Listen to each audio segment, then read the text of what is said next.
Hello friends, तो सबसे पहले आप सभी का बहुत बहुत स्वागत है केयर वेल फार्मा में। आई नो वीडियो थोड़ा लेट आ रही है, अभी थोड़ा हम बिजी थे, घर की मतलब शिफ्टिंग वगैरह हुई है इस चक्कर में। चलो कोई बात नहीं। तो आज से हम स्टार्ट कर रहे हैं अपनी यहाँ पर मेडिसिनल केमिस्ट्री सेकंड की यूनिट सेकंड। और बात करें यहाँ पर तो जैसे अभी कुछ कुछ हमारी यूनिट्स के रह गए हैं लास्ट वगैरह पार्ट्स वगैरह, तो उन सबको भी हम बहुत जल्दी आपको कवर कर देंगे। अभी थोड़ा टाइम था तो हमने इसको जो है यहाँ पर बना लिया है। ठीक है, चलिए तो बात करें यहाँ पर तो जो हमारी यूनिट सेकंड है मेडिकम सेकंड की, इसमें हमारे टोटल 3 चैप्टर आते हैं, या हम बोल सकते हैं 3 पार्ट्स में जो हमारी डिवाइड है। पहला हमारा इसमें है एंटी एंजाइनल, दूसरा हमारा इसमें है डायूरेटिक्स और तीसरा हमारे इसमें आता है एंटी हाइपरटेंसिव ड्रग के बारे में।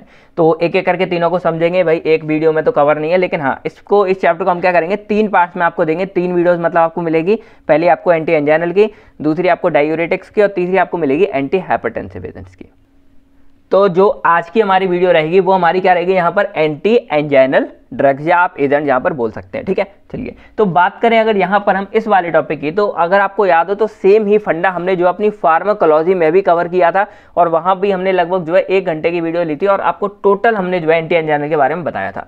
अब बात आती फर्क या क्वेश्चन आता आपके मन में कि सेम अगर हमारा ये कॉलॉजी में था तो हम इसको मेडिकेम के अंदर क्यों स्टडी कर रहे हैं, क्यों पढ़ रहे हैं। तो देखो इसका अंतर यहाँ पर क्या आता है कि जो हमारा कॉलॉजी है वो हमारा मेन फोकस किस चीज़ पे करता है। जैसे मान लो अगर हमारा ये ड्रग है तो इसकी ड्रग की जो बीमारी हमारी एक्चुअल में क्या है, एंजाइना है, तो उस बीमारी के बारे में और वो बीमारी हमारी हुई क्यों, यानी कि उस बीमारी के पैथोलॉजी को पूरा हमें समझना होता है कॉलॉजी में। देन हमें उसका पूरा मैकेनिज्म समझना होता है। फिर जो हमारी ड्रग यानी कि जो दवा है वो हमारी बॉडी में कैसे काम कर रही है उसका टोटल मैकेनिज्म हमको समझना होता है। देन वो जो हमारा ड्रग है उसका मैकेनिज्म ऑफ एक्शन क्या होगा, यूजेस क्या होगा और एडवर्स इफेक्ट क्या होगा। तो ये जो हमारी कुछ मेन चीज़ें हैं जो हमें कॉलॉजी में समझनी होती है। अब आपको समझ आ रहा होगा मेडिकम, या हम बोल सकते हैं मेडिसिनल केमिस्ट्री, तो यहाँ आपको नाम से समझ आ रहा होगा केमिस्ट्री, यानी कि यहाँ पर क्या होता है आपको सेम सारा कुछ तो पढ़ना ही पढ़ना है, साथ में आपको क्या करना है उसकी केमिस्ट्री के बारे में पढ़ना पड़ेगा। जैसे हम देख सकते हैं यहाँ पर आपको एक चीज देखनी पड़ती है साथ, यानी कि स्ट्रक्चर एक्टिविटी रिलेशनशिप। फिर आपको यहाँ पे देखने होते हैं कुछ सिंथेसिस, यानी कि कुछ कुछ ड्रग्स की हमें सिंथेसिस भी पढ़नी होती है, यानी कि उसको हम बना कैसे सकते हैं। देन आपको स्ट्रक्चर तो सभी ड्रग्स का देखना है, फिर आपको यूजेस भी सभी ड्रग्स के देखने हैं। यानी कि हम एक तरह से बोले तो बोल सकते हैं कि जो हमारी मेडिकेम है यहाँ पर हमें कुछ इंडिविजुअल यहाँ पर मतलब ड्रग्स के कंपाउंड के नाम दिए होते हैं, तो हमें इन पर फोकस ज़्यादा करना होता है यहाँ पर। अब इसका मतलब ये नहीं है कि आपको मैकेनिज्म नहीं पढ़ना या कुछ नहीं, आपको वो चीज़ भी यहाँ पर देखनी है और हम तो आपको सारा कुछ कराते ही हैं। तो बस आज की वीडियो हम यहाँ देखने वाले हैं। बाकी जिन लोगों ने कॉलॉजी की 1 घंटे की वो वीडियो देखी होगी उनको तो बहुत ही अच्छा समझ आता है। तो आप लोग चाहो तो डायरेक्टली मतलब क्वेश्चन जो हमारे ड्रग्स कंपाउंड होंगे वहाँ पर जंप कर सकते हो, या आप चाहो तो भाई देख लो, आपका रिविजन हो जाएगा। वैसे भी हम यहाँ पर इतनी ज़्यादा डिटेल्स में इसको नहीं जानेंगे, इसमें हम समझेंगे मतलब मेन क्यों होता है, कैसे होता है। बाकी हमारे लिए यहाँ पर मैकेनिज्म और ड्रग्स कंपाउंड सिंथेसिस ये चीज़ हमारे यहाँ पर मेडिकम में मेन होती हैं। चलिए तो सबसे पहले हम बात करते हैं यहाँ पर अपने एंटी एंजाइनल की। तो ये चीज़ हमारी 2 वर्ड से मिलकर बनी है। एंटी वर्ड आपको आगे पता है इसका मतलब क्या होता है, किसी चीज़ को अपोज करना या फिर बदलना, चेंज करना। और एंजाइनल वर्ड हमारा एक बीमारी है जिसको हम क्या बोलते हैं यहाँ पर एंजाइना। एक तरह से बीमारी नहीं, हम इसको सिम्टम बोल सकते हैं। यानी कि यहाँ पर क्या होता है हमारे चेस्ट में बहुत ही ज़्यादा मतलब खतरनाक पेन या दर्द फील होता है, और वो दर्द हमारा धीरे धीरे बढ़ जाता है। और कई केसों में क्या होता है ये दर्द इतना ज़्यादा बढ़ जाता है कि हार्ट अटैक का रूप ले लेता है, जिसकी वजह से बहुत लोगों की जान वगैरह भी जाने का खतरा हो जाता है। तो देखा जाए तो कहीं ना कहीं ये बीमारी बहुत ही ज्यादा खतरनाक हो जाती है, डेंजरस हो जाती है।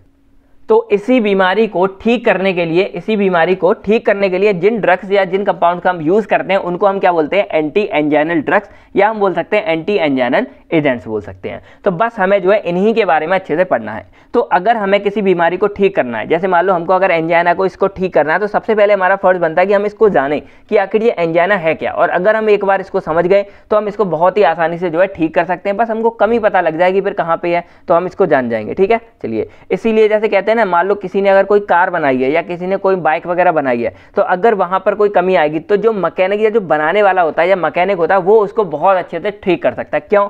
क्योंकि उसको अंदर की एक एक चीज के बारे में पता होता है। तो बस हमको क्या करना है, इस एंजाइना की अंदर की एक एक चीज के बारे में पता करना है कि हमारी बॉडी में ये होता क्या है, नॉर्मली कैसे फंक्शन होती है, उसमें कमी कहां पर आ गई और फिर हम उसको ठीक कैसे कर सकते हैं। तो ये सारी बातों की तरह मैं यहाँ समझना है और एक तरह डॉक्टर की तरह आपको यहाँ पर स्टडी करनी है। ठीक है, चलिए तो बात करते हैं हम यहाँ पर अपने एंजाइना पेक्टोरिस, या फिर इसको हम एंजाइना भी बोलते हैं। शॉर्ट में लोग आजकल पता है शॉर्ट का जमाना, तो लोग एंजाइना वगैरह इसको बोलते हैं।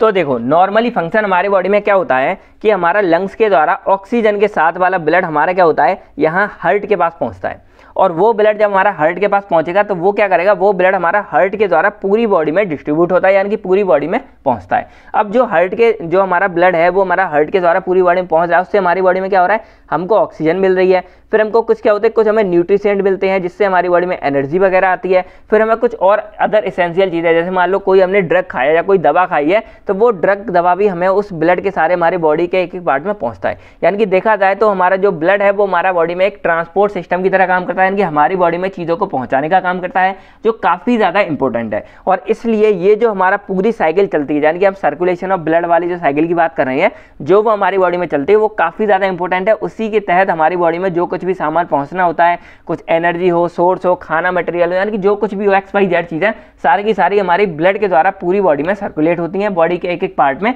या एक एक सेल्स में हमें उसी के द्वारा एनर्जी पहुंचती है। तो ये वाली जो फंडा या ये साइकिल है ये हमारी बॉडी में बहुत ही ज़रूरी है।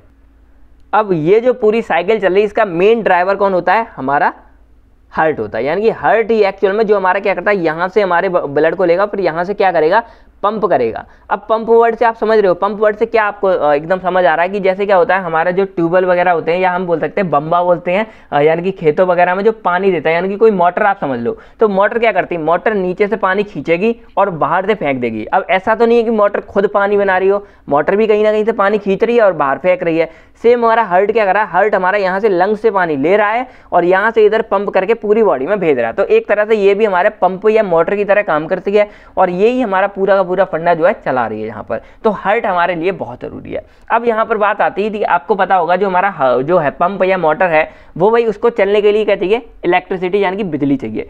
सेम हमारा जो हार्ट है, यहाँ पर हार्ट क्या है, हार्ट भी हमारी बॉडी का क्या है, एक ऑर्गन है और इस ऑर्गन को भी भाई जिंदगी जीने के लिए कुछ ना कुछ चीज़ चाहिए। भाई सिंपल बात है, हार्ट है हमारी बॉडी का एक हिस्सा है और ये भी काम कर रहा है। तो इस हार्ट को भी जीने के लिए क्या चाहिए, आपको पता है हमारी बॉडी में जीने के चाहिए, हमको न्यूट्रिशन चाहिए और साथ में सबसे इंपॉर्टेंट हमारी बॉडी में हमको चाहिए, ऑक्सीजन चाहिए। और ऑक्सीजन को मिलाने के लिए हमारी बॉडी में क्या क्या काम करता है, यहाँ पर हमें क्या काम करता है, रेस्पिरेटरी सिस्टम, यानी कि हम बाहर से जो ऑक्सीजन लेते हैं वो, फिर हमारा इधर लंग्स वाला ये पूरा सिस्टम काम करता है जिसको हम सर्कुलेटरी सिस्टम बोलते हैं। ब्लड आया हमारे हार्ट में, हार्ट से हमारी पूरी बॉडी में गया, ऑक्सीजन हमारी पूरी बॉडी के एक एक पार्ट में पहुंचा।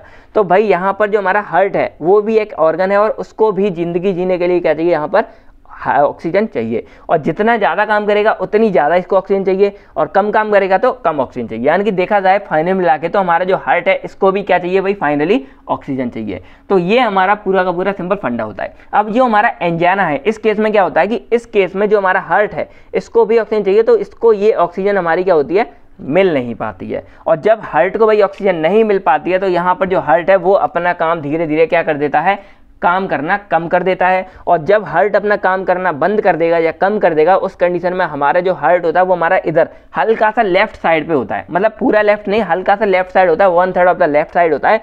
तो उस लेफ्ट तरफ हमें क्या फील होगा, एकदम चेस्ट पेन फील होता है। और वही जो चेस्ट में पेन फील होगा एकदम खतरनाक वाला, वो हमारा धीरे धीरे लेफ्ट की साइड हमारे शोल्डर वगैरह में फैल जाएगा, फिर हमारे ऊपर जॉ वगैरह में, गर्दन वगैरह में, इस तरह मतलब पूरा एक एरिया हमारा पैरालाइज की तरह आपको फील होगा। पैरालाइज नहीं बोल रहा हूँ मैं आपको, मतलब उस तरफ एकदम पेन होगा बहुत ही खतरनाक वाला।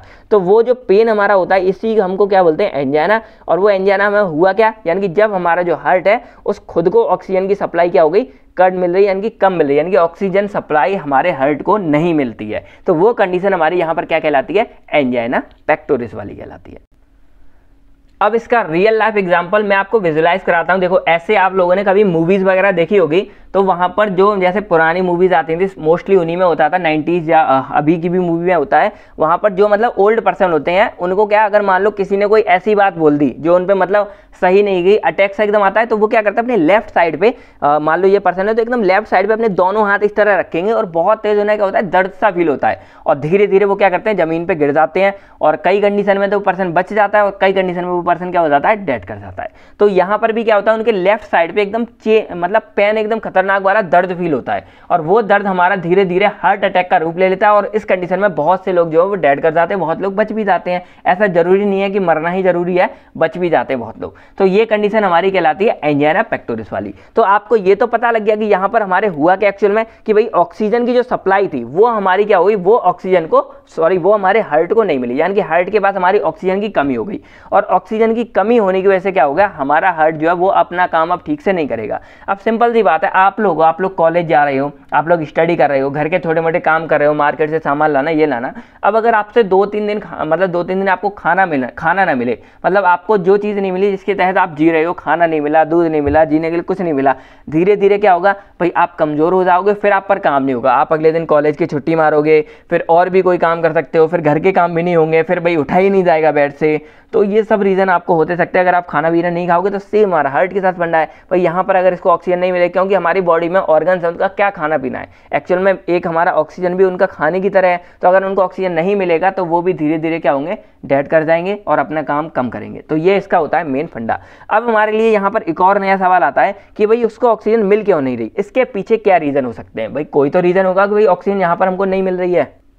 तो इसके लिए यहाँ पर 2 मेन रीज़न बताए हैं। अब आपको कौन से 2 रीज़न, तो देखो पहला हमारा यहाँ पर आता है CAD। अब ये CAD क्या है, तो CAD को हम बोलते हैं कोरोनरी। अब कोरोनरी वर्ड में आपको अभी बता दूंगा। एक हमारा इधर आता है आर्टरीज और इधर हमारा क्या आता है, डिसऑर्डर, कोरोनरी आर्टरी डिसऑर्डर। और एक हमारा यहाँ पर रीज़न आता है वेजो स्पैम, यानी कि वेजो स्पैम। मैं आपको अभी ये दोनों चीज़ें बता दूंगा, पहले आप ये समझो, ये हमारे 2 मेन रीज़न होते हैं। अब आपके मन में सवाल आ रहा हो क्या, तो एक और बात मैं अगर बता दूं, अब आप इन चीज़ को अगर समझ गए, यानी कि ये कोरोनरी आर्टरी डिसीज को समझ गए और यहाँ पर आप वेजो स्पैम को समझ गए, तो आप आगे के सारे फंडे समझ जाओगे। तो इसके लिए मैं आपको लेके चलता हूँ पहले डायग्राम की ओर। तो ये डायग्राम आपको यहाँ दिखाई दे रहा होगा, सेम ही हमने कॉलोजी में आपको समझाया था। अब क्या ही अलग बनाना, भाई हार्ट तो वही है हमारी बॉडी के अंदर, अलग अलग तो है नहीं। चलिए, तो यहाँ पर आप देखो, ये चीज़ आपको दिख रही होगी, ये हमारी कहलाती है ऑर्टा। ऑर्टा हमारी क्या मतलब, जैसे हमारा यहाँ से ब्लड आ रहा था लंग्स से, हमारा आ रहा था हार्ट में, और इस हार्ट के द्वारा हमारी पूरी बॉडी में ट्रांसफर हो रहा था। तो यहाँ पर आपको दिख रहा होगा, जो हार्ट के थ्रू हमारी पूरी बॉडी में ट्रांसफर हो रहा है, तो वो इसी के थ्रू जा रहा है, और इसको हम क्या बोलते हैं, ऑर्टा। और ऑर्टा क्यों बोला जा रहा है, क्योंकि ये हमारा क्या कर रहा है, ऑक्सीजन वाला ब्लड जो है, यानी कि ऑक्सीजनेटेड जो ब्लड है हमारा, वो इसके थ्रू पूरी बॉडी में ट्रांसफर हो रहा है। अब ये हमारी होगी ऑर्टा, और यहीं से हमारी कुछ छोटी छोटी, यानी कि आपने देखा होगा, जैसे मान लो खेत है आपके, तो खेत में आपने क्या किया, इस तरह आपके मान लो ये आपके खेत है यहाँ पर, तो एक ये आपकी आई बड़ी पाइपलाइन, और इसी के थ्रू आपकी यहाँ पे छोटी छोटी पाइपलाइन है, जो आपकी क्या करें, आपकी क्यारीज वगैरह में जाके आपके पूरे खेतों में पानी लगा रही हैं। तो इसी तरह की हमारी छोटी छोटी कुछ, मतलब यही हमारी छोटी छोटी पाइपलाइन से यहाँ पर बिछ जाती है, जिसको हम यहाँ पर छोटे में क्या बोल रहे हैं, आर्टरीज बोल रहे हैं। अब ये आर्टरीज का काम क्या है, जो हमारे यहाँ से ब्लड आ रहा है भाई ऑक्सीजन वाला, वही छोटा मोटा ब्लड हमारा क्या होता है, इनके सारे हमारे यहाँ पर पहुँच जाता है। कहाँ पर, हमारे इस हार्ट के पास पहुँच जाता है। किसके पास पहुँच जाता है, हमारे हार्ट के पास पहुँच जाता है। और जो हार्ट की हमारी ये मसल्स हैं, ये हमारी क्या करेंगी, यहाँ से ऑक्सीजन को लेंगी और भाई अपना काम करेंगी, यानी कि ये इसका खाना हो रहा है।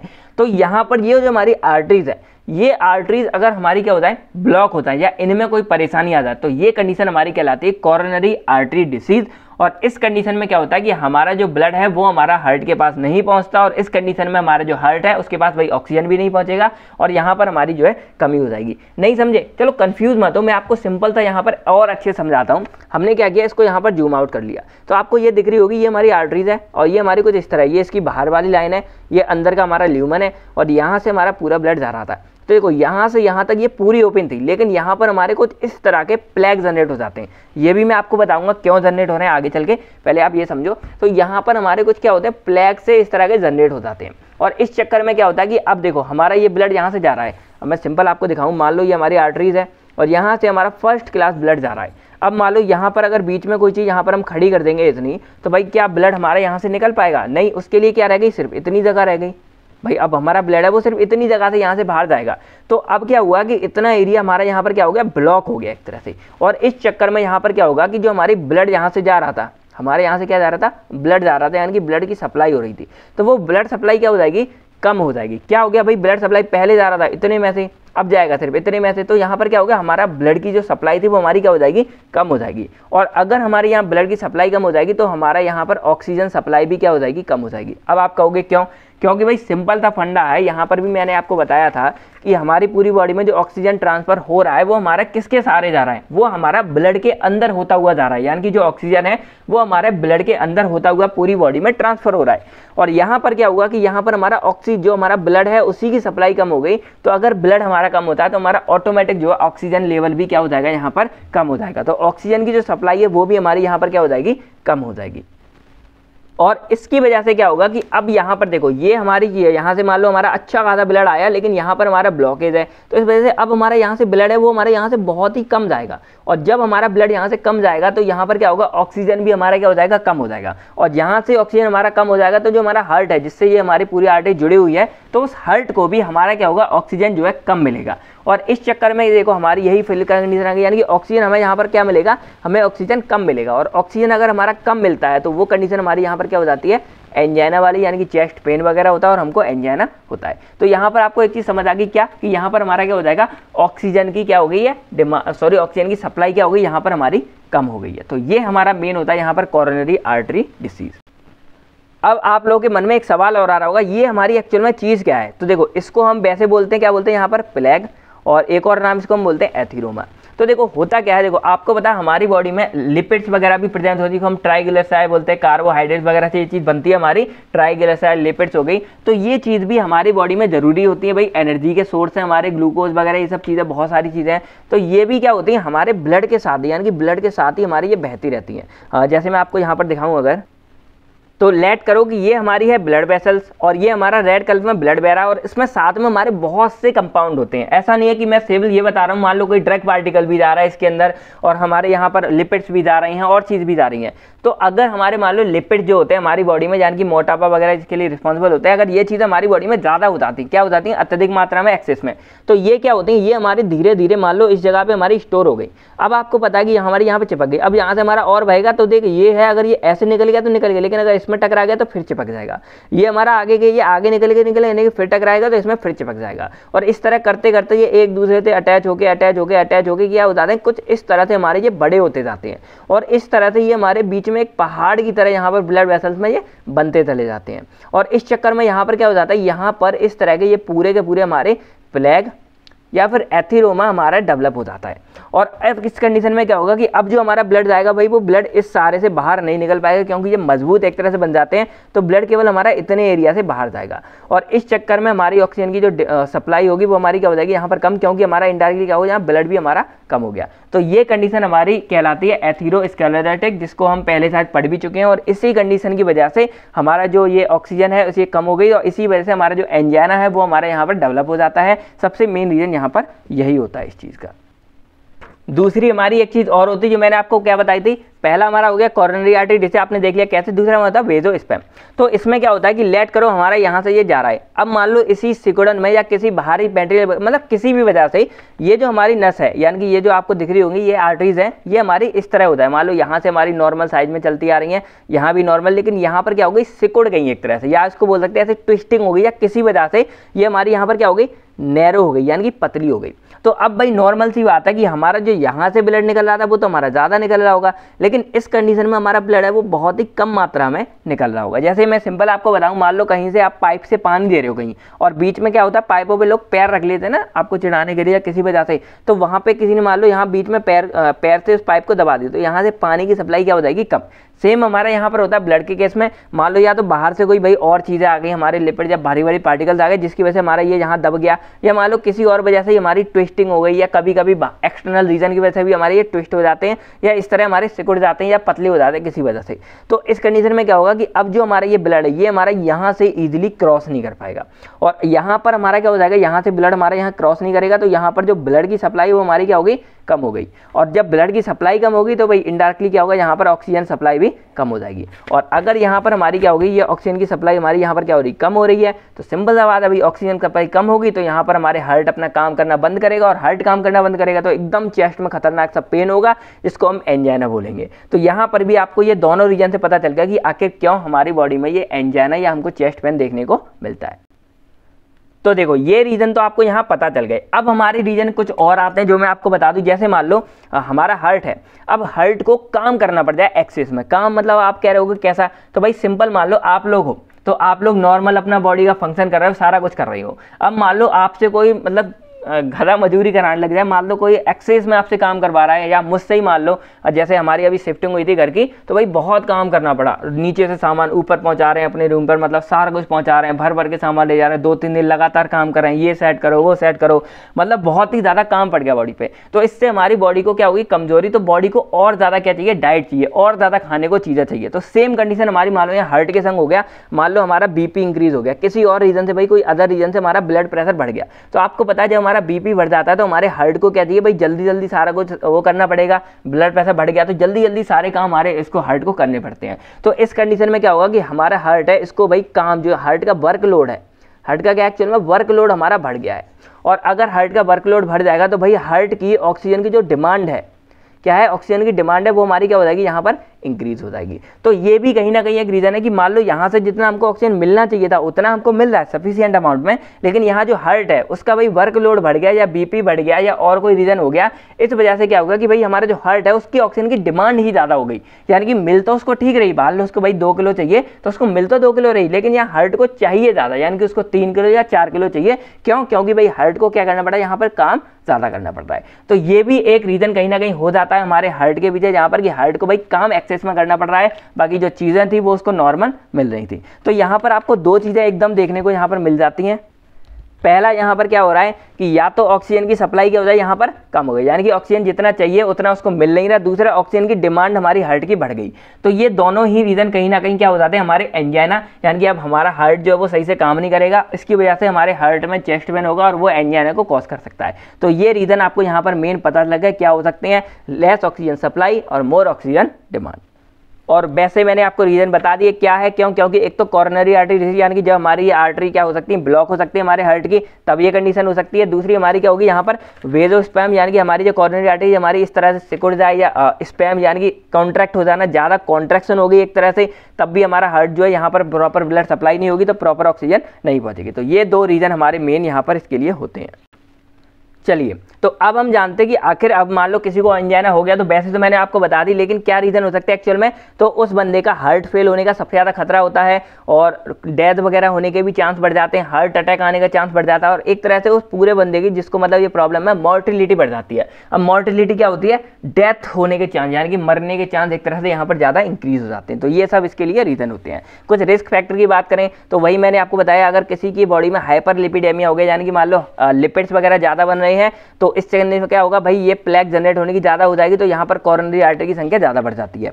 हाइपरटेंशन है, यानी कि अगर हाई ब्लड प्रेशर हो जाता है, तो इस कंडीशन में भी क्या होता है भाई, बीपी ज़्यादा बढ़ गया तो भाई हमारे हार्ट के पास वर्कलोड ज़्यादा बढ़ जाएगा, तो ऑक्सीजन की डिमांड ज़्यादा हो जाएगी, और ऑक्सीजन की डिमांड ज़्यादा होगी, ऑक्सीजन कम मिल रहा है, तो इस कंडीशन में भी हमारा ये एंजाइना वगैरह कॉज हो सकता है। फिर हमारी बॉडी में अगर डायबिटीज़ वगैरह होती है, ग्लूकोज वगैरह की लेवल ये सब ज़्यादा हो जाती है, तो ये भी कंडीशन कहीं ना कहीं कार्बोहाइड्रेट बढ़ाएंगे, लिपिड्स वगैरह बढ़ाएंगे, तो ये सब भी हमारी बॉडी में एक हानिकारक चीज़ है। स्मोकिंग वगैरह अगर करते हैं तो हमारे लंग्स खराब हो जाएंगे, और भी हमारे अनहेल्दी चीज़ें हो जाती हैं। और लाइफ स्टाइल भी हमारी बॉडी पे डिपेंड करती है, यानी कि आप कैसे जी रहे हो। अगर आप ठीक से मतलब सही से खाना पीना खा रहे हो, रूटीन फॉलो कर रहे हो, तो आप ठीक हो, पर मर्जी से कुछ भी चल रहा है, कुछ भी मतलब गलत काम भी कर रहे हैं, अपने बॉडी कमज़ोर हो गई है, या मान लो ज़्यादा एक्सेस में स्मोकिंग, एल्कोहल वगैरह ज़्यादा यूज़ कर रहे हैं, तो ये सब भी हमारे लिए कहीं ना कहीं नुकसानदायक है। इसलिए हमको अपनी लाइफस्टाइल हेल्दी रखनी है, और एक मतलब रूटीन बना के अच्छे से थोड़ा बहुत रहना है। थोड़ा बहुत तो सही है भाई, रूटीन वैसे पता है कोई इतना नहीं बना पाता। फिर हमारी फैमिली हिस्ट्री भी कहीं ना कहीं थोड़ी सी डिपेंड करती है। मान लो अगर फैमिली में पहले से किसी को ये प्रॉब्लम थी, तो थोड़े बहुत चांस होते हैं कि भाई उसके बच्चों में, थोड़े बहुत होते हैं, ऐसा नहीं है कि आएंगे ही आएंगे, थोड़े बहुत चांस इसमें होते हैं। तो ये हमारे यहाँ पर रिस्क फैक्टर थे। अब कुछ मैं आपको टाइप्स बताता हूँ, जैसे हमारा इसमें 3 टाइप के बेसिकली होते हैं, स्टेबल एंजाइना, वेरिएट एंजाइना और इनस्टेबल एंजाइना। ये मैं क्यों बता रहा हूँ, क्योंकि कहीं ना कहीं जब हम इसके यूज मतलब जब हम ड्रग्स के यूज़ पढ़ेंगे, तो ऐसा नहीं है कि कोई मान लो ड्रग है वो हमारा तीनों में ही काम आएगा, मान लो कोई हमारा ड्रग है वो भाई इसमें काम आ रहा है, इसमें नहीं आ रहा, तो इसलिए हमको इसके टाइप्स भी जो है थोड़े बहुत जानना जरूरी है।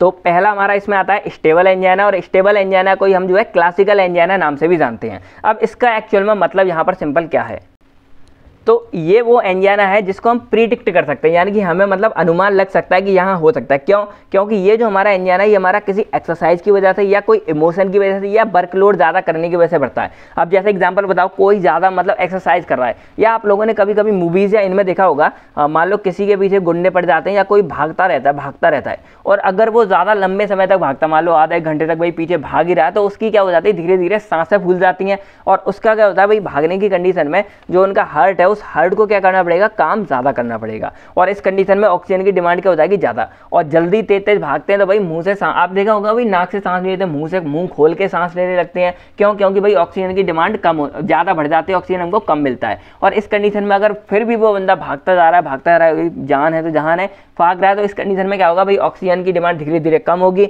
हमारा जो हार्ट है वो भाई बहुत ही दर्द करने लगेगा, चेस्ट में पेन होने लगेगा, और हो सकता है कि अगर फिर भी भागता रहा तो एक्सेस में कंडीशन, तो भाई उसकी जान भी जाने के चांस हो जाते हैं। तो ये भी कहीं ना कहीं खतरनाक है कि मान लो अगर आप फिजिकल एक्सरसाइज कर रहे हो तो लिमिट में कर रहे हो, ठीक है, लेकिन अगर कभी एक्सेस में हो जाती है, यानी कि खतरनाक हो जाती है, तो ये कंडीशन हमारे लिए नुकसानदायक होती है। और ये प्रेडिक्टेबल क्यों है, यानी कि हम इसको अनुमान क्यों लगा सकते हैं, इसके पीछे रीजन क्या है भाई, सिंपल, हमको पता है अगर कोई ज़्यादा तेज भागेगा तो उसको ये बीमारी हो सकती है, यानी कि उसके दर्द वगैरह ये सिंपल हो सकता है। फिर एक इमोशनल कंडीशन भी आ जाती है। इमोशनल क्यों है, क्योंकि मान लो जैसे आपने देखा ना मूवीज़ वगैरह में कि भाई उनका ना दिल कमज़ोर है तो उनको ये बात मत बताओ, या उनको ये चीज़ मत बताओ। या आपने देखा होगा कभी मूवी में कोई ऐसी बात एकदम सुनने को मिलती है, भाई बुजुर्ग लोग क्या करते हैं, हाथ सीने पे रख के और चले जाते हैं। तो वहाँ पर क्या होता है, वो इमोशनल वाला सीन हो जाता है। मान कि ऐसी कंडीशन में क्या होता है, हमारा जो सिंपैथेटिक सिस्टम है, हमारा बॉडी में जो सिंपैथेटिक सिस्टम होता है, दो होते हैं ना, पैरासिम्पैथेटिक, सिंपैथेटिक। तो सिंपैथेटिक बहुत ज़्यादा एक्टिवेट हो जाता है, और उस कंडीशन में हमारी बॉडी में बेजो कंस्ट्रिक्शन हो जाती है, यानी कि हमारी जो नसें वगैरह वो थोड़ी सी कॉन्ट्रैक्ट हो जाती है, और इस कंडीशन में भी हमारी ये सब चीज़ें होने के चांस होते हैं। जैसे सिंपल मान लो ये हमारी ब्लड वेसल्स है, अब मान लो यहाँ पर सिंपैथेटिक चालू होगा, ये हमारी कॉन्ट्रैक्ट होगी, कॉन्ट्रैक्ट मतलब इस तरह हमारी ये पतली हो जाएगी। तो इस कंडीशन में भी हमारा जो हार्ट है वो हमारा कम यहाँ से निकलेगा, सॉरी ब्लड हमारे यहाँ से कम निकलेगा। तो ये भी कंडीशन हमारी कहीं ना कहीं एंजाइना में थोड़ा बहुत मतलब नुकसान पहुँचा सकती है। तो इमोशनल वाला भी चीज़ आता है। बाकी वर्क लोड मैंने आपको बता ही दिया, मान लो ज़्यादा काम कर रहे हो तो भाई ऑक्सीजन की डिमांड हमारे लिए भी ज़्यादा हो जाएगी, हमको खाना पीना ज़्यादा चाहिए, तो ये कंडीशन भी नुकसान पहुँचा सकती है। तो ये स्टेबल एंजाइना है, और ये मोस्ट कॉमन सबसे ज़्यादा यही होता है, और इसके चांस भी ज़्यादा हैं, और ये हमको पता भी है, यानी कि प्रिडिक्ट भी हम इसको आराम से कर सकते हैं। बाकी इसका सबसे बड़ा रीज़न हमारा यही होता है कोरोनरी आर्टरी। मान लो किसी को मतलब ये वाली बीमारी है, जो मैंने अभी आपको बताया प्लेग वाला जनरेट है, और इस कंडीशन में अगर उस बंदा ज़्यादा काम करता है तो भाई पहले से ऑक्सीजन यहाँ से हमारा ब्लड कम मिल रहा था, ये काम करेगा तो उसको और ज़्यादा सप्लाई कम हो जाएगी, यहाँ पर डिमांड ज़्यादा बढ़ जाएगी, तो ये भी कहीं ना कहीं नुकसान हमें पहुँचा सकती है। तो ये हमारा सिंपल था स्टेबल एंजाइना। दूसरा हमारे यहाँ पर आता है वेरिएंट एंजाइना वाला। तो इस कंडीशन में क्या होता है, इस कंडीशन में हमारा ये हो जाता है वेदो स्पैम हो जाती है, यानी कि यहाँ पर आपको दिख रहा होगा, मान लो ये ब्लड वेसल से पूरी, और यहाँ से मस्त हमारा ये ब्लड आ रहा था, लेकिन यहाँ पर क्या होगी, कॉन्ट्रैक्ट हो गया, यहाँ पर ये हमारी क्या होगी, पिचक गई, दब गई है। तो मान लो यहाँ ये हमारा ल्यूमन साइज पहले था, अब ये हमारा इतना पतला हो गया। तो सिंपल सी बात है, देखो यहाँ से हमारा ब्लड ज़्यादा निकल जाएगा, यहाँ से हमारा ब्लड कम निकलेगा। तो इस कंडीशन में भी हमारे जो यहाँ पर क्या हो जाएगी, ऑक्सीजन की सप्लाई कम हो जाएगी, और ऑक्सीजन की सप्लाई कम होगी तो यहाँ पर वही हमारी सेम फिर से फिनोमिना हमारा हो सकता है। तो ये हमारा कहलाता है वेरिएंट एंजाइना। इसकी कुछ बातें करें तो ये हमारा मतलब ज़्यादा कॉमन नहीं है और अनप्रिडिक्टेबल होता है, यानी कि भाई अंदर क्या ही पता कैसे हमारा ये वेजो स्पैम हो सकता है क्या। लेकिन जो हमारा पहला वाला था इसमें हमको पता है कि मान लो अगर कोई व्यक्ति मोटा है या किसी को हाइपरटेंशन है तो ये होने के चांसेस को होते हैं। तो इसलिए हमको दूसरे वाले में इस चीज़ों के बारे में पता नहीं होता है। तो ये हमारा कहलाता है वेरिएंट एंजाइना। तीसरा हमारा होता है अनस्टेबल एंजाइना। ये भी हमारा दूसरे की तरह होता है, इसमें भी हमको मतलब अनुमान वगैरह नहीं होता है और इसके भी चांस मतलब ज़्यादा वैसे कम होते हैं, मोस्ट कॉमन नहीं है, लेकिन ये हमारा रात में सबसे ज़्यादा होता है। अब इसके लिए एग्जांपल जैसे आप लोगों ने सुना होगा, बहुत से ऐसे पर्सन होते हैं जो मतलब रात में सोते हैं और फिर सुबह उठते ही नहीं है। तो इस कंडीशन में क्या होता है कि रात में मतलब कई बार क्या होता है, ये वाला हमारा अटैक आता है एंजाइना वाला, और ये हमारा लगभग थोड़ा सा लेंदी होता है, लगभग आधा घंटे तक रहता है। और ये अटैक अगर मतलब किसी ने नहीं देख पाया या पता नहीं चला तो इसमें फिर डेथ हो ही जाती है बंदे की। तो ये हमारा कहलाता है अनस्टेबल एंजाइना। अब ये अपना काम कैसे करता है, इस चीज़ को आप ऐसे समझो, लेट करो कि मान लो किसी को प्लेग वगैरह यहाँ पर या एथीरोमा वगैरह किसी को यहाँ पर जनरेट हो चुका है प्लेग वगैरह। अब रात में किसी वजह से या किसी एक्सेस की वजह से किसी वजह से मान लो ये हमारी क्या होगी, ब्रेक हो गया। अब आपको पता है ये हमारी क्या हो जाएगी, रप्चर हो जाएगी और ये टूटेगा तो यहाँ से जो हमारे प्लेग या जो लिपिड्स है वो हमारे इस तरह यहाँ निकलेंगे। अब हमारा जो बॉडी है उसके अकॉर्डिंग क्या है, उसके अकॉर्डिंग यहाँ पर क्या है, ये हमारी एक इन्फ्लामेशन है, यानी कि यहाँ पर चोट लग गई है। हमारी बॉडी के अकॉर्डिंग क्या है कि मान लो किसी के हाथ पर यहाँ पर चोट लग जाती है तो हमारी बॉडी के अकॉर्डिंग क्या होगा कि यहाँ पर वही उस बंदे के चोट लग गई है। तो अब यहाँ से ब्लड ही ब्लड हमारा बह रहा है और यहाँ पर हमारी चोट लगी है, तो यहाँ पर हमारा ब्लड क्या करेगा भाई, क्लॉटिंग। भाई सिंपल सी बात है, आपके हाथ से अगर खून निकलेगा कुछ देर बाद वहाँ पे खुंसा जम जाता है, एक मतलब यहाँ पर एक जम जाता है, क्लॉटिंग हो जाती है तो हमारा खून नहीं निकलता। तो सेम फंडा यहाँ पर होता है कि मान लो ये हमारा इस तरह था, धीरे धीरे हमारा ब्लड वेसल्स क्या करेगा, ब्लड हमारा यहाँ पर इस तरह जनरेट हो जाएगा और यहाँ पर क्लॉटिंग कर लेगा। अब इसका नुकसान क्या है, देखो फायदा तो कुछ नहीं है क्योंकि भाई यहाँ पहले से इतना बंदा था, अब यहाँ पर ये हमारा फट गया, यहाँ पर थोड़ी सी निकल रहा है ये लिपिड, यहाँ पर ये हमारा ब्लड क्या है, इसने यहाँ पर क्लॉटिंग बना ली, तो इस तरह से हमारी पूरी आर्टरी लगभग ब्लॉक हो गई यहाँ पर। तो अब इस कंडीशन में क्या होगा, ये हमारी डेवलप पूरी ब्लॉक होगी, तो अब जो हमारा ब्लड है वो यहाँ से इस चीज़ को क्रॉस ही नहीं कर पाएगा, और ये हमारी पूरी ब्लॉक होगी, तो यहाँ से हमारा जो ब्लड है वो हमारे यहाँ क्रॉस नहीं करेगा। तो एक तरह से कह सकते हैं कि इसमें कंप्लीट ब्लॉकेज हो जाती है हमारी ब्लड की। और अगर हमारा ब्लड है वो कंप्लीट यहाँ पे पहुँच ही नहीं रहा है, तो भाई ब्लड नहीं पहुँचेगा तो ऑक्सीजन नहीं पहुँचेगी, और ऑक्सीजन नहीं पहुँचेगी तो क्या हो जाएगा, हमारा हार्ट क्या करेगा, धीरे धीरे काम करना बंद कर देगा, और चेस्ट, एंजाइना, वही सारी चीज़ें। और इस कंडीशन में मौत ज़्यादा, मतलब डेथ चांस बहुत ज़्यादा इंक्रीज हो जाते हैं, क्योंकि यहाँ पर कंप्लीट ब्लॉकेज हो जाती है हमारे इसकी ब्लड की। तो ये हमारा कहलाता है अनस्टेबल एंजाइना, जो काफ़ी ज़्यादा खतरनाक होता है। तो आई होप आप लोग ये समझ गए होंगे। बाकी एक चीज़ और बताए थे, हमारा जो वेरिएंट एंजाइना होता है, इसका नाम हमारा एक बेजोस्पेस्टिक होता है और एक हमारा होता है प्रिंज मेटल एंजाइना। तो ये भी कभी इस नाम से आ जाते हैं, तो आप इस चीज़ को बहुत अच्छे से करके आ सकते हैं। बाकी ट्रीटमेंट की बात करते हैं एंजाइना की, तो देखो पहला तो हमारे यहाँ पर ये होता है कि आप अपने आप सेल्फ केयर रखें, फिजिकल एक्सरसाइज मतलब रेगुलर बेस पे आप करना शुरू कर दें, जिससे आपकी लाइफ जो है हेल्दी रहेगी।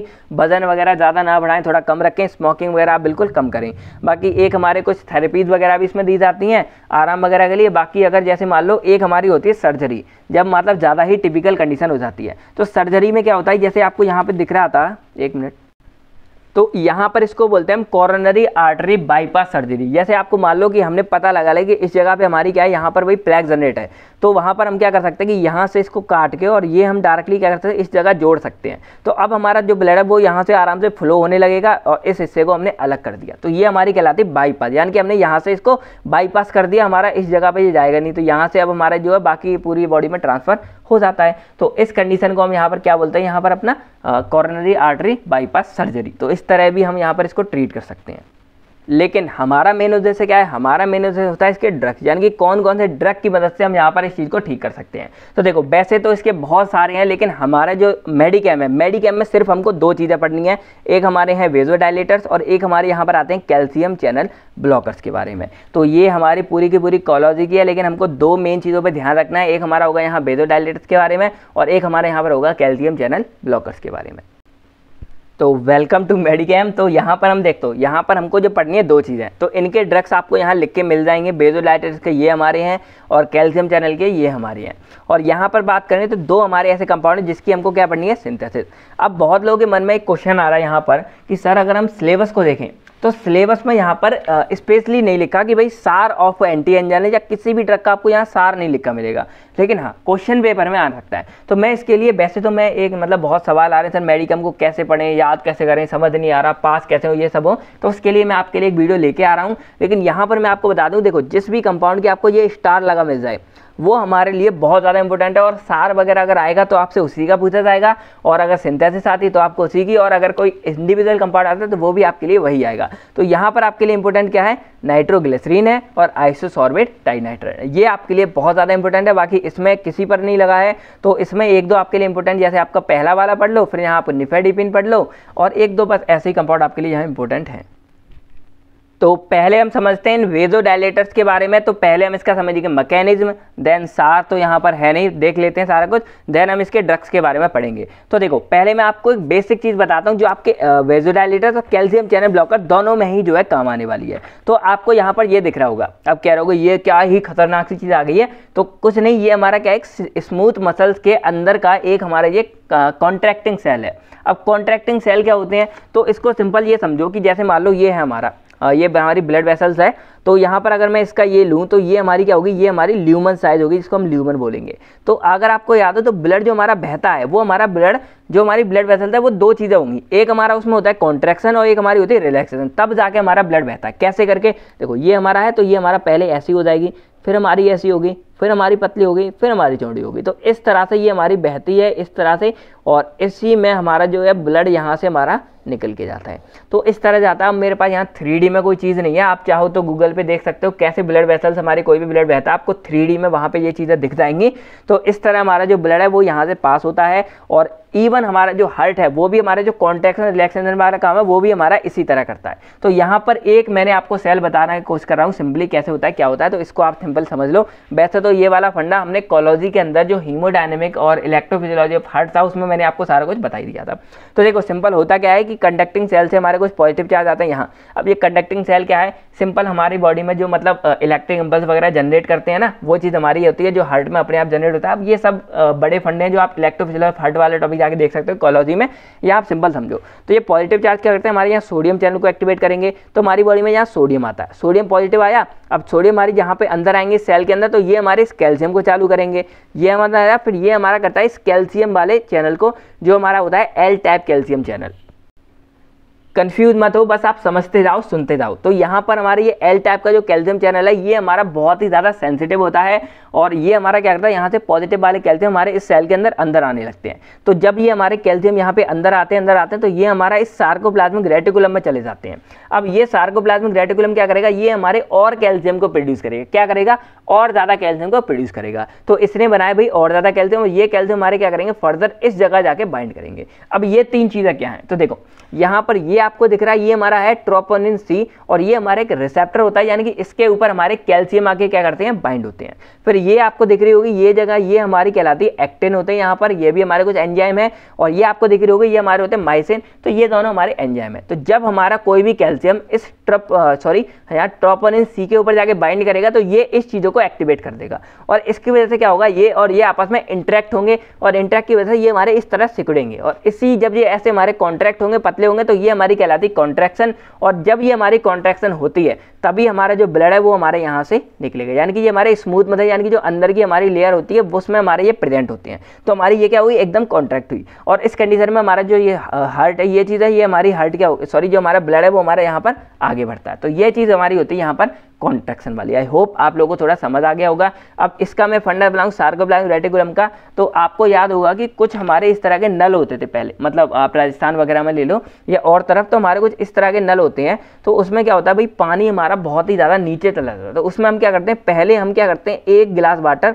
या एक बाल्टी या एक बोतल पानी हम उसमें डालते हैं, फिर हम उस नल को बहुत ज़्यादा चलाते हैं, फिर हम उसमें और पानी डालते हैं, नहीं आता चलाते हैं, तो धीरे धीरे हमारे यहाँ से पानी जो है इस नल से निकलने लगता है। तो इस तरह की कुछ चीज़ें हमारी होती हैं सार्कोप्लाज्मिक, यानी कि एसआर वाली, यानी कि यहाँ पर पहले हमारे कुछ कैल्शियम के आयन आएंगे, इसमें जाएंगे और ये इसको एक्टिवेट कर देंगे। तो अब क्या होगा, अब हमारा जो एसआर है ये हमारा बहुत ही ज़्यादा कैल्शियम को और ज़्यादा क्या करेगा, प्रोड्यूस करेगा, और ज़्यादा प्रोड्यूस करेगा, और इस चक्कर में हमारी यहाँ पर क्या होगी, ये हमारी कॉन्ट्रैक्शन यहाँ पर देखने को मिलती है।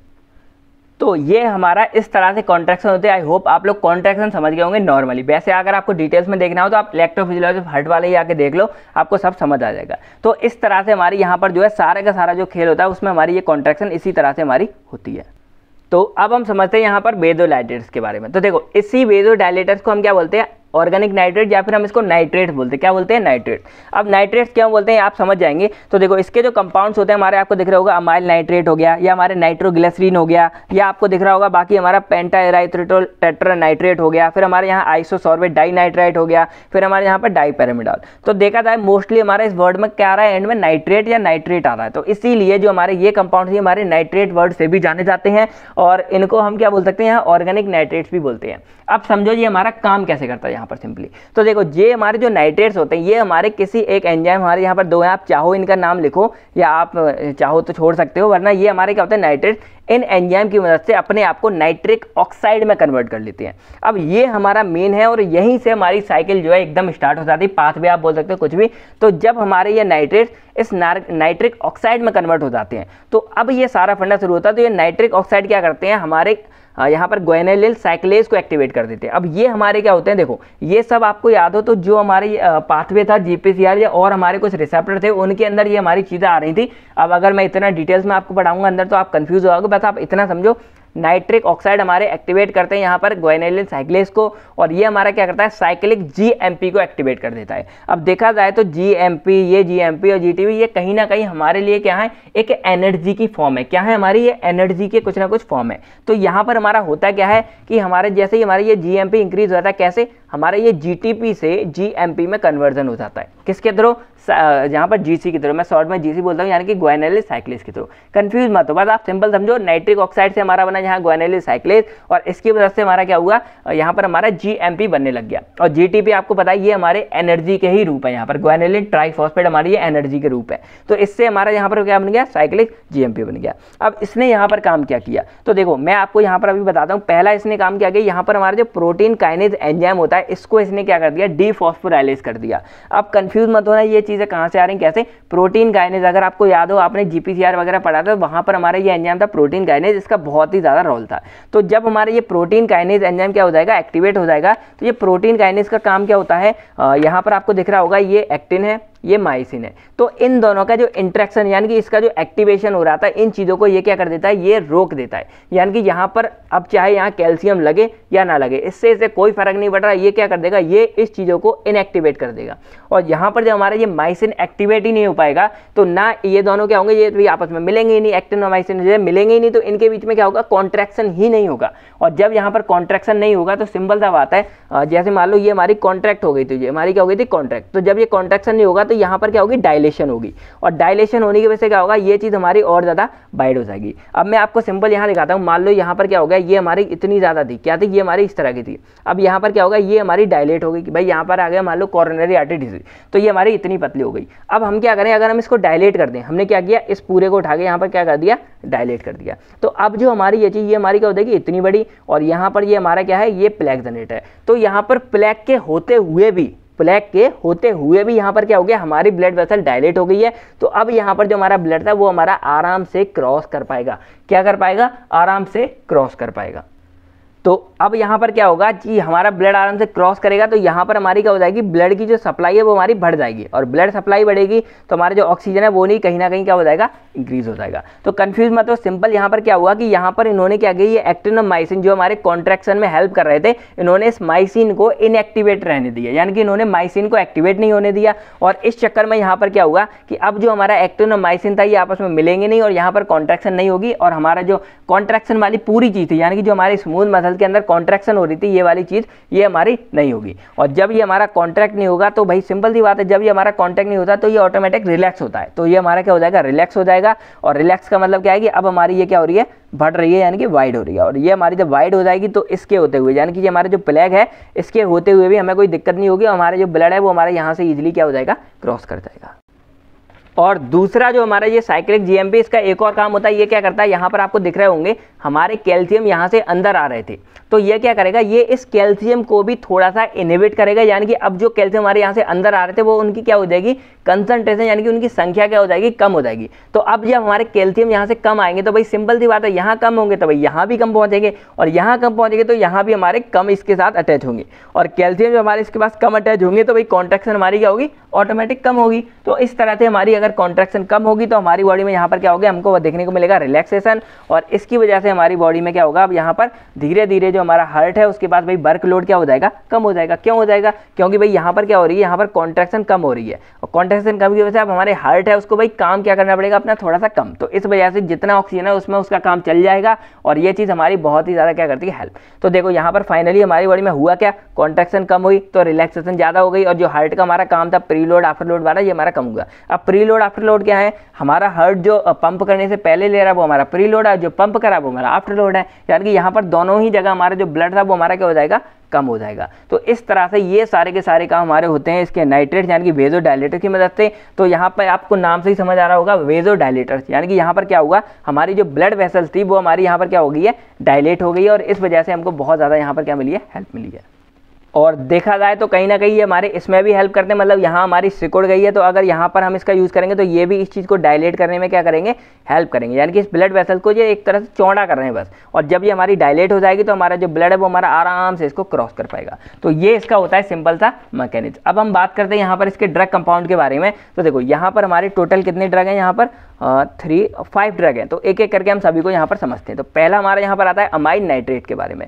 तो ये इसका यहाँ पर आपको स्ट्रक्चर दिख रहा होगा। अब स्ट्रक्चर आपको खुद ही याद करने पड़ेंगे, मैं बाकी कुछ ट्रिक्स वगैरह आपको कुछ मैं बताऊंगा कैसे आप इस चीज़ को अच्छे से कर सकते हैं। बाकी मैकेनिज्म ऑफ एक्शन की बात करें तो सिंपल था वही फंडा इसका जो हमेशा होता है, क्या करेगा, हमारे जो आर्टेरियल प्रेशर है इसको कम करेगा। कैसे करेगा, हमारे इस चीज़ को थोड़ा सा वाइड कर देगा, चौड़ा कर देगा, हमारे वर्क लोड को थोड़ा सा कम करेगा। तो वही सब मैकेनिज्म है जो हमारे हमने कॉमन पढ़ा था, वही सब आपको जो है सेम उतार देना है। फिर यूजेस की बात करें तो भाई हमारा एंजाइना और बाकी अदर हार्ट डिसीज में ये क्या करेगा, ट्रीटमेंट में हेल्प करेगा। बाकी कई जगह पे कई बार हमारा ये एंटीडोट की तरह काम करता है साइनाइड पॉइजनिंग में। बाकी कई बार इंडस्ट्री वगैरह में ये हमारा क्लीनिंग एजेंट की तरह भी यूज़ होता है। आपके लिए मेन कौन था, आपके लिए मेन ये है कि बस आपको क्या याद रखना, ये एंजाइना के ट्रीटमेंट में क्या कर रहा है, हेल्प कर रहा है। तो बस ये आपका यहाँ पर हो गया।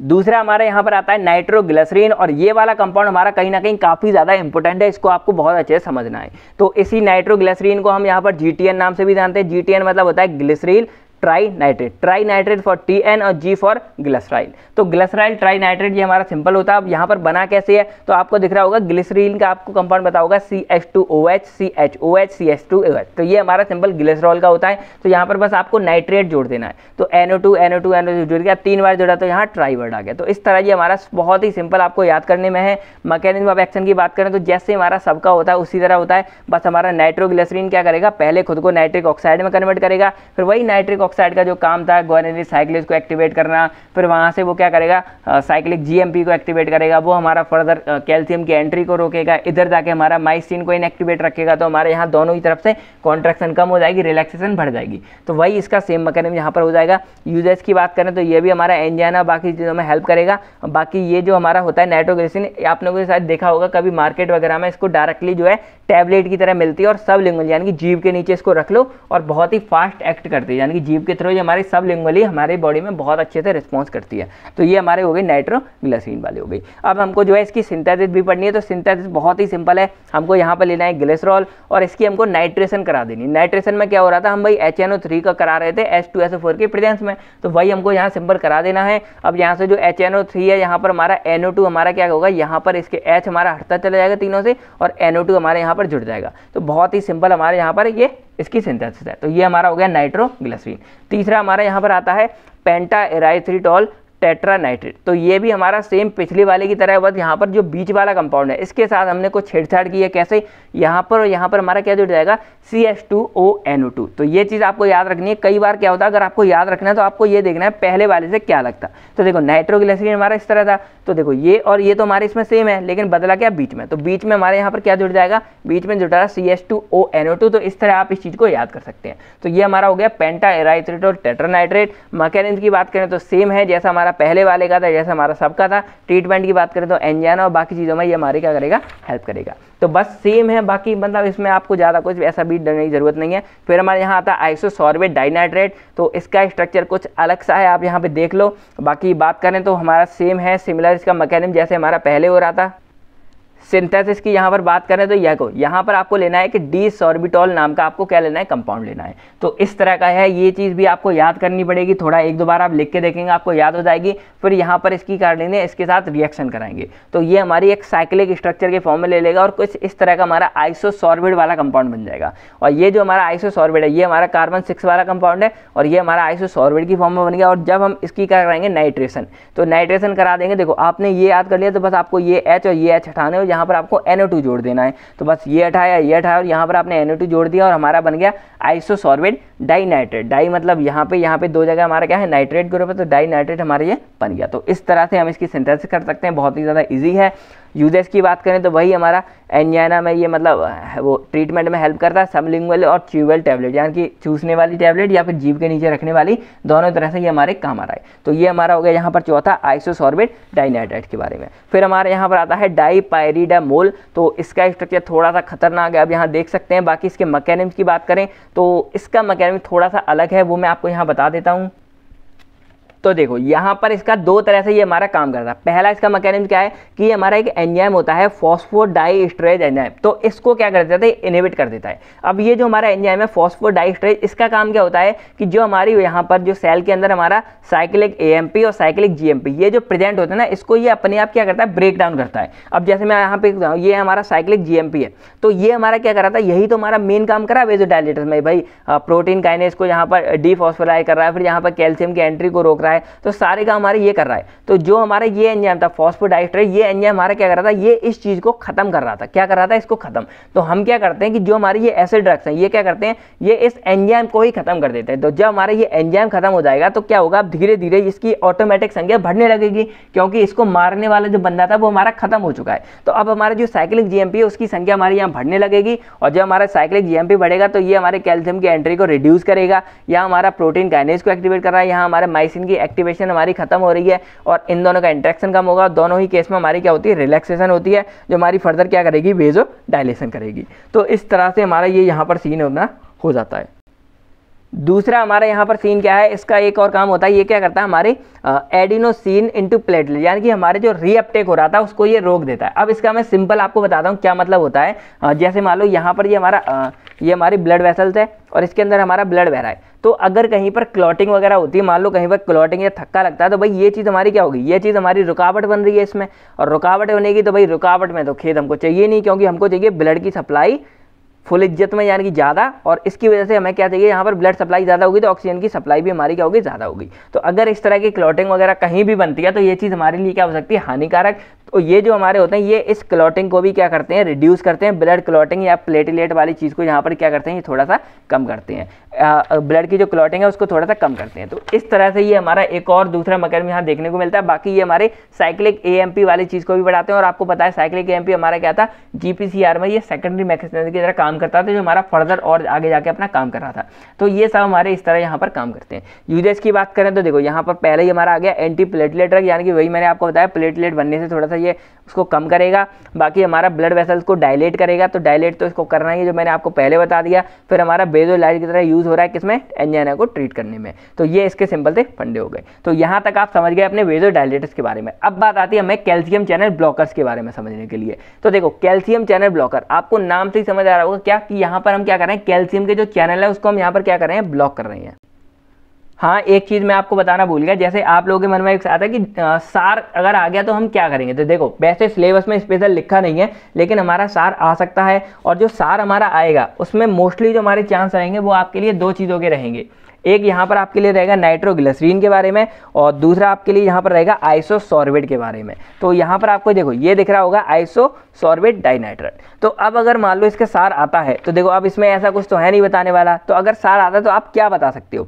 तो यहाँ पर आपको सबसे पहले लिखना है, मान लो ये आप स्ट्रक्चर बना दो, फिर आप लिख सकते हो कि यहाँ पर जो हमारे ये नाइट्रो ग्रुप प्रेजेंट है ये हमारे एसेंशियल है इसकी एक्टिविटी के लिए। तो आप इस तरह लिख सकते हो कि nitro group present in isosorbide dinitrate is essential for it activity, और उसके बाद लिख सकते हो कि removal of this nitro group is decrease its activity, यानी कि अगर हम इस नाइट्रो ग्रुप को हटाते हैं तो हमारी इसकी एक्टिविटी को कम कर सकते हैं। तो इस तरह आप दो चार बातें और भी बनाकर यहाँ लिख सकते हो, जो जो प्रेजेंट है यहाँ पर वो चीज़ों के बारे में लिख सकते हो। इसी तरह बस आप एक दो बात, क्योंकि अगर ये आता भी है तो अकेला नहीं आएगा, अगर आया तो आपके लिए आएगा कि इसका मैकेनिज्म भी बताओ और इसकी सिंथेसिस भी बताओ, देन इसका सार भी बताओ। तो बस आपको एक दो नंबर में इसके बारे में लिखना होगा, तो आप ऐसे भी इसके बारे में लिख सकते हो। नाइट्रोग्लिसरीन के बारे में आता है तो सेम फंडा आप यहाँ भी लिख सकते हो। बाकी ग्लिसरॉल से मिलकर बन रहा है तो आप लिख सकते हो ग्लिसरॉल इसके लिए बहुत ज़रूरी है। तो इस तरह आप यहाँ पर ये सब बातें यहाँ पर बना के लिख सकते हो। इसमें कोई फंडा नहीं है, बाकी मैं आपको कुछ पहले भी बता दूंगा ट्रिक्स वगैरह कैसे आपको सार वगैरह करनी है। ठीक है, चलिए अब हम बात करते हैं यहाँ पर कैल्शियम चैनल ब्लॉकर्स के बारे में। तो देखो ये हमारे सिंपल वो ड्रग्स हैं जो हमारे एंजाइना पेक्टोरिस को ठीक करेंगे, फिर हमारी हाइपरटेंशन को भी ठीक करेंगे, और भी कुछ हमारी हार्ट प्रॉब्लम है उसको ये ठीक करने में काम आते हैं। अब इनका आप नाम से समझ रहे हो क्या, कैल्शियम चैनल ब्लॉकर, यानी कि ये हमारे जो कैल्शियम के चैनल है उसको ब्लॉक करेंगे। तो इसके लिए हमको पहले ये समझना है कि कैल्शियम हमारी बॉडी में कर क्या रहा था। तो अभी मैंने आपको कुछ देर पहले ये पूरा फंडा समझाया था क्या, कि यहाँ से हमारे ये सब चल रहा था, फाइनली हमारे यहाँ से ये हमारे यहाँ फास्ट वाले यानी कि एल टाइप कैल्शियम चैनल ये हमारे थोड़े फास्ट और सेंसिटिव होते हैं, और ये हमारी बॉडी में जब आते हैं तो ये भी बहुत ज़्यादा कॉन्ट्रैक्शन कराते हैं, क्योंकि ये आते हैं यहाँ से बहुत सारे कैल्शियम हमारी बॉडी में अंदर आएंगे, ये SR को एक्टिवेट करेंगे, इससे हमारे कैल्शियम निकलेगा, और ये हमारे क्या करेंगे फर्दर यहाँ पर कॉन्ट्रैक्शन करते हैं। ये चीज़ मैंने आपको बता दी। तो ये हमारे इस तरह कैल्शियम चैनल के अंदर से हमारा सारा सीन यहाँ पर आता है। अब हम बात करते हैं अपने कैल्शियम चैनल ब्लॉकर्स के बारे में। तो इनका काम क्या होता है कि ये हमारे जो कैल्शियम के चैनल यहाँ पर आपको दिख रहा होगा प्रेजेंट, वो भी हाई वाला यानी कि सोडियम जो हमारा यहाँ पर स्पेशल है voltage gated L types calcium channel. तो यहाँ पर जो कैल्शियम चैनल ये वाला प्रेजेंट है, इसको जाके क्या करेंगे, ये जो कैल्शियम चैनल ब्लॉकर्स हैं ये क्या करेंगे, इसको जाके ब्लॉक करेंगे, या आप बोल सकते हो इनहिबिट करेंगे। तो अब इसकी वजह से क्या होगा, जो हमारे कैल्शियम है वो हमारे क्या होंगे, स्लोली यहाँ से आएंगे, या फिर हो सकता है कि बिल्कुल ही कैल्शियम हमारे यहाँ से अंदर ना आए। तो अब यहाँ पर क्या हुआ, जब ये कैल्शियम की संख्या यहाँ से रुक जाएगी तो अब ये कैल्शियम हमारे यहाँ पर भी नहीं आएंगे, और यहाँ से हमारे यहाँ भी नहीं आएंगे। तो जितने पहले से प्रेजेंट है वो तो हमारे यहाँ जाएंगे भाई, असर दिखा के अपना कॉन्ट्रैक्शन कर देंगे, लेकिन बाकी के जो हमारे कैल्शियम जो हमारे यहाँ से आएंगे ही नहीं, तो भाई यहाँ पर हमारी कॉन्ट्रैक्शन है वो हमारी क्या हो जाएगी, धीरे धीरे कम हो जाएगी। और जब हमारी कॉन्ट्रैक्शन एकदम यहाँ पर क्या हो जाएगी, कम हो जाएगी, तो इस कंडीशन में धीरे धीरे हमारी बॉडी में क्या होगा कि कॉन्ट्रैक्शन कम होने की वजह से हमारा जो हार्ट रेट है वो हमारा कम हो जाएगा, वर्कलोड हार्ट का वो हमारा कम हो जाएगा, और इस चक्कर में ऑक्सीजन की जो डिमांड है वो भी हमारी बॉडी में कम हो जाएगी, और इससे ब्लड प्रेशर भी हमारी बॉडी में कम होगा, और बीपी कम हो जाएगा, हाइपरटेंशन कम हो जाएगी, तो हमारे हार्ट को वर्कलोड भी कम पड़ेगा, और हमारी बॉडी में प्री लोड आफ्टर लोड भी, यानी कि देखा जाए फाइनली तो हमारे हार्ट का जो भी वर्क था वो हमारा कम हो जाएगा। और जब हमारा वर्कलोड कम हो जाएगा तो जो ऑक्सीजन की डिमांड हमारी इसमें बढ़ गई थी वो हमारी ऑक्सीजन की डिमांड क्या हो जाएगी यहाँ पर कम, यानी कि हमने यहाँ पर क्या किया, जो वर्कलोड हमारे हार्ट का बढ़ गया था इस वर्कलोड को हमने क्या कर दिया, कम कर दिया। तो इससे हमारे जो हार्ट था वो अपने आप को धीरे धीरे नॉर्मल कंडीशन में लेके आ सकता है। तो ये सारे काम हमारे कब होंगे, जब हम कैल्शियम चैनल ब्लॉकर्स को यहाँ पर देंगे। और ये वो चीज़ थी जो हमारी कॉन्ट्रैक्शन के टाइम हो रही थी, यानी कि अगर कहीं कॉन्ट्रैक्शन होती है तो भाई हमारा हार्ट रेट भी बढ़ेगा, हार्ट का वर्कलोड भी बढ़ेगा, ऑक्सीजन की डिमांड भी बढ़ेगी, और हमारे ब्लड में भी कॉन्ट्रैक्शन, जो ब्लड वेसल था उसमें भी कॉन्ट्रैक्शन होगा, तो भाई यहाँ पर प्रेशर भी जनरेट होगा। तो बहुत सारे फंडे थे जो फाइनली हमारे एंजाइना को कॉज कर रहे थे। तो इन सब की वजह से हमारा कॉन्ट्रैक्शन क्या होगी, यहाँ पर कम होगी, कॉन्ट्रैक्शन कम होगी तो हमारी ये सारी चीज़ें यहाँ पर देखने को मिलेगी। तो इससे हम धीरे धीरे क्या होंगे, ठीक हो जाएंगे। अब बात करें यहाँ पर, तो यहाँ पर भी कुछ हमारे ड्रग्स हैं, और इसको मैंने यहाँ क्लास में इसलिए बांट दिया जिससे आपको ये याद करने आसानी हो। तो पहला हमारे यहाँ पर है फिनाइल एल्काइलएमीन, जिसको हम वेरापेमिल या बेप्रिडिल हाइड्रोक्लोराइड, दो चीज़ें हैं। फिर हमारे यहाँ पर बेंजोथाइजापाइन है, जिसको हम यहाँ पर डिल्डियाज़ेपाइन हाइड्रोक्लोराइड बोल सकते हैं, सॉरी डिल्टियाज़ेम। फिर हमारे यहाँ पर है डाईहाइड्रोपाइरिडिन है, जिसमें हमारे टोटल यहाँ पर 5 ड्रग्स हैं। तो चलिए एक एक करके हम इन चीज़ों को यहाँ पर समझते हैं। मैकेनिज्म मैंने आपको सिंपल बता ही दिया था पहले ही कि ये हमारे कैसे काम करते हैं। इसके बाद बस हमको करना क्या है कि इस कैल्शियम वाले जो चैनल है इसको ब्लॉक कर देना है या इनहिबिट कर देना है इस कैल्शियम चैनल ब्लॉकर से। तो हमारे जो कैल्शियम वो हमारे यहाँ धीरे धीरे कम आएंगे, तो हमारे ये यहाँ पर जाके बाइंड नहीं करेगा। तो इतना सिंपल था, इसका सारा का सारा फंडा था। तो ड्रग्स समझते हैं। पहला हमारे यहाँ पर क्या है, वेरापेमिल। तो ये कुछ इस तरह का यहाँ पर आपको स्ट्रक्चर देखने को मिलेगा। थोड़े थोड़े डेंजर स्ट्रक्चर होते हैं भाई मेडिकल में, यही आप लोगों को परेशान करते हैं। फिर मैकेनिज्म की बात करें तो सेम हमारा जैसे हमारे कैल्शियम काम करेंगे, मतलब हमारे जो एल टाइप का कैल्शियम है उसको ये ब्लॉक करेंगे, जिससे हमारे कैल्शियम की संख्या कम हो जाएगी, तो कॉन्ट्रैक्शन हमारे लिए और ज़्यादा कम हो जाएगी। तो ये इस तरह से हमारे यहाँ काम करते हैं। यूजेस की बात करें तो हमारे एंजाइना में ठीक करेंगे, हाइपरटेंशन को और बाकी चीज़ों को ये ठीक करेंगे, हार्ट रेट को भी कंट्रोल करेंगे। दूसरा हमारे यहाँ पर आता है वेप्रिडिल हाइड्रोक्लोराइड। तो ये आपको यहाँ पर दिख रहा होगा पूरा का पूरा। और इसकी अगर बात करें, एक्शन की बात करें, मैकेनिज्म एक्शन, तो सेम ही है। ये हमारा क्या करेगा, कैल्शियम चैनल को ब्लॉक करेगा, साथ में ये हमारे सोडियम चैनल को भी क्या करता है, इनहिबिट करता है। तो जैसे मैंने यहाँ आपको ये चीज़ बताई थी कि यहाँ से हमारे सोडियम भी अंदर आते हैं, ये सोडियम क्या करेंगे, ये इस चीज़ को एक्टिवेट करते थे। तो यहाँ पर अगर हम सोडियम को भी ये क्या करते हैं, हल्का सा ब्लॉक कर देते हैं, तो सोडियम हमारी बॉडी में कम आएंगे, तो ये भी हमारे क्या करेंगे, कहीं ना कहीं इनहिबिट करेंगे हमारे एक्शन को, कॉन्ट्रैक्शन को। तो इस तरह से ये जो हमारे दूसरे वाले हैं वेप्रिडिल, ये हमारे काम करते हैं। ठीक है, चलिए बाकी यूजेस की बात करें तो हमारे एंजाइना में, हाइपरटेंशन में और बाकी चीज़ों में ये हमारे हेल्पफुल है। फिर हमारी बात आती है यहाँ पर डिल्टियाज़ेम की। तो इसका आपको दिख रहा होगा, और ये हमारा बेंजोथाइजापाइन की क्लास से फॉलो करता है, यानी कि यहाँ पर दो चीज़ें आएंगी, एक बेंजीन रिंग आएगी, फिर यहाँ पर सल्फर थाया आएगा, यहाँ पर हमारा सोडियम आएगा। तो ये इस तरह हमारे यहाँ आते हैं। मैकेनिज्म ऑफ एक्शन की बात करें तो हमारा सेम है पहले की तरह। यूजेस की बात करें तो हमारे एंजाइना पेक्टोरिस हाइपरटेंशन, इन सब में ये हमारा क्या हो रहा है, काम आ रहा है। तो ये हमारे यहाँ पर हो गए बाकी के 3। अब हमारे यहाँ आते हैं मेन डाईहाइड्रोपाइरिडिन्स के बारे में। ये हमारी थोड़ी सी मेन क्लास है और इम्पोर्टेंट क्लास है, और यहाँ पर बात करें तो इसका सार भी आपको देखने को मिलेगा। अगर कभी आता है तो आप इसका सार यहाँ पर जो है लिख सकते हैं। तो सार के नाम पर यहाँ पर आपको दिख रहा होगा, ये हमारा इस तरह का एक रिंग होती है, जिसको हम यहाँ पर क्या बोल सकते हैं, 1,4-डाईहाइड्रोपाइरिडिन रिंग बोल सकते हैं। ठीक है, पायरिडिन क्यों, क्योंकि एन लगा है। नंबरिंग करेंगे तो 1 2 3 4 5 6 नंबरिंग करेंगे, और पहले पे एक हाइड्रोजन जुड़ा है और चौथे पे हमारी क्या है, एक फिनाइल रिंग जुड़ी हुई है। यहाँ पर हमारे CH3 जुड़ा है, यहाँ भी हमारा एक CH3 जुड़ेगा। फिर यहाँ पर हमारे ये R3 है, R2 है, यहाँ पर भी आप कुछ ऐसे लगा सकते हो। ठीक है, चलिए अब हम यहाँ पर बात करें तो पहला बात सिंपल ये है कि यहाँ पर आपको नंबर देखो, बीच में हमारी क्या प्रेजेंट है, 1,4-डाईहाइड्रोपाइरिडिन रिंग। तो यहाँ बोल सकते हो कि 1,4-डाईहाइड्रोपाइरिडिन रिंग ये जो हमारी है, इट इसेंशियल फॉर एक्टिविटी। अगर हम इस रिंग को हटाते तो हमारी एक्टिविटी खत्म हो जाएगी। तो पहला पॉइंट आपको ये मिल गया। फिर दूसरा आपको क्या करना है, अब आपको पकड़नी है ये पहली पोजीशन। ठीक है, आप नंबर वाइज चलेंगे, आपका सारा बहुत अच्छे से हो जाएगा। तो पहली पढ़ो कि substitute at first position decrease activity, यानी कि यहाँ पर हमारा NH लगा, अगर हम यहाँ पर इस H को हटा के कोई और चीज़ लगाते हैं तो ये चीज़ क्या करेगी, हमारी एक्टिविटी को कम कर देगी। तो हमको जो ये ऐसा है, ऐसा ही हमको यहाँ पर रखना है।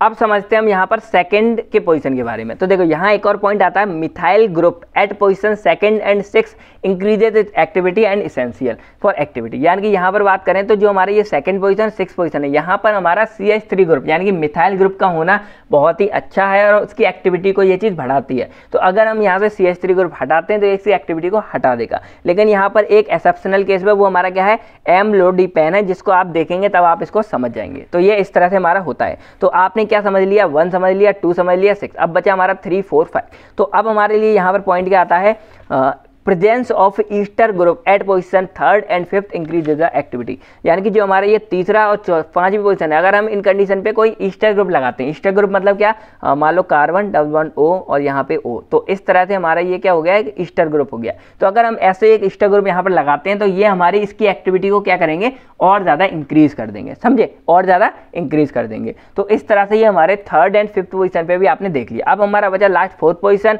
तो यहाँ सिंपल है कि substitution of phenyl ring at 4th position is essential for activity and it's increases its activity. यानी कि अगर हम यहाँ पर 4th पोजीशन पे ये एक फिनाइल रिंग पूरी लगी, अगर हम इस रिंग को लगाते हैं तो ये क्या करेगा, इस पूरे की एक्टिविटी को बहुत ज़्यादा बढ़ा देता है, और एक्टिविटी बढ़ेगी तो भाई आप इस काम में भाई अच्छा खासा अपना काम करेगा। तो ये चीज़ भी हमारी इसके लिए क्या है, जरूरी है। अब एक चीज़ और आती है, अगर ये जो हमारी फिनाइल रिंग है, अगर इस फिनाइल रिंग में हम कोई ग्रुप यानी कि क्लोरीन या नाइट्रो ग्रुप यहाँ पे लगाते हैं तो ये चीज़ भी हमारी इस पूरे कंपाउंड की एक्टिविटी को क्या करेगी, बढ़ा देगी। तो यहाँ पर 4-5 पॉइंट हमने देख लिए, हर वाइज पहले पे, सेकंड पे, थर्ड पे, फोर्थ पे, फिर से 6 पे, इस तरह ये सिंपल हो जाता है। तो बस इस तरह से आप इसका जो है सार लिख सकते हैं। अब हम इसके कंपाउंड के बारे में समझते हैं। तो पहला हमारा यहाँ पर आता है निफेडिपिन। तो यहाँ पर आपको दिख रहा होगा, ये हमारा कुछ इस तरह का कंपाउंड है, जो हमारा ये था उसी को यहाँ बना दिया है। यहाँ CH3 लग गया, यहाँ हमारे देखो ईस्टर ग्रुप के साथ CH3 लास्ट में लगा है, ये हमारा लगा फिनाइल रिंग और साथ में हमारा लगा नाइट्रो ग्रुप। तो ये हमारा हो गया निफेडिपिन। यो मैकेनिज्म की बात करें तो सेम है जैसा हमारा सबका होता है। ट्रीटमेंट की बात करें तो भाई एंजाइना, हाइपरटेंशन में काम आ रहा है, और एक हमारा ये काम आ रहा है रेनॉल्ड फिनोमेना या रेनॉल्ड सिंड्रोम में। तो इसके बारे में पहले मैंने आपको बताया था, किस किस को याद है कमेंट्स में लिख के हमें जरूर बताइएगा। बाकी फिर हमारे यहाँ पर आता है एमलोडिपेन। तो ये आपको दिख रहा होगा, ये हमारा इसका स्ट्रक्चर है। मैकेनिज्म की बात करें सबकी तरह सेम है। ट्रीटमेंट में बात करें तो स्टेबल एंजाइना में काम आ रहा है और हाइपरटेंशन में काम आ रहा है। फिर यहाँ पर हम बात करते हैं अपने यहाँ पर फेलोडिपिन की। तो मैकेनिज्म की बात करें तो हमारा ये आपको दिख रहा होगा, सेम है सबकी तरह, डायग्राम आपको यहाँ दिख रहा होगा। और यूजेस की बात करें तो भाई हमारा हाइपरटेंशन स्टेबल एंजाइना में काम आ रहा है। फिर हमारे यहाँ पर है निकार्डिन है, तो ये आपको स्ट्रक्चर इसका दिख रहा होगा। अब मैकेनिज्म की बात करें सबकी तरह सेम है। ट्रीटमेंट में बात करें तो एंजाइना, कोरोनरी स्पैम हो जाता है, या हाइपरटेंशन में ये हमारा काम आ रहा है। फिर हमारे यहाँ पर आता है निमोडिपिन। तो ये हमारा सारा कुछ सेम है, सॉरी ये हमारा इस तरह स्ट्रक्चर है। मैकेनिज्म हमारा सेम है सबकी तरह, और ट्रीटमेंट में बात करें तो एंजाइना और हमारी ब्लड वेसल्स को डायलेट करने में काम आ रहा है। तो ये थे हमारे सारे के सारे ड्रग, मैकेनिज्म और आपको सिंथेसिस सब कुछ आपको मिल चुका है, सार भी आपको मिल चुका है। तो वीडियो आपको कैसी लगी आप कमेंट करके आप जरूर बताइएगा। बाकी मिलते हैं आपसे बहुत जल्द। बाकी आपको कॉलेज में देखनी हो वहाँ देख लो, आपको डिटेल्स में मिल जाएगी। बाकी कोई भी कमी हो कुछ भी आप बताना। बाकी नोट्स भी आपको बहुत जल्दी के प्रोवाइड कर दिए जाएंगे टेलीग्राम पे, देन आपको वहाँ पे मिल जाएंगे वेबसाइट पे। तो बस आज की वीडियो में इतना ही। अब आपको कैसा लगा सारा कुछ आप कमेंट करके जरूर बताइएगा। थक तो गए हैं, बाकी मिलते हैं आपसे बहुत जल्द। तब तक thank you, take care and अपना और अपनी फैमिलीज का ख्याल रखिएगा। बाय बाय दोस्तों, जय हिंद दोस्तों।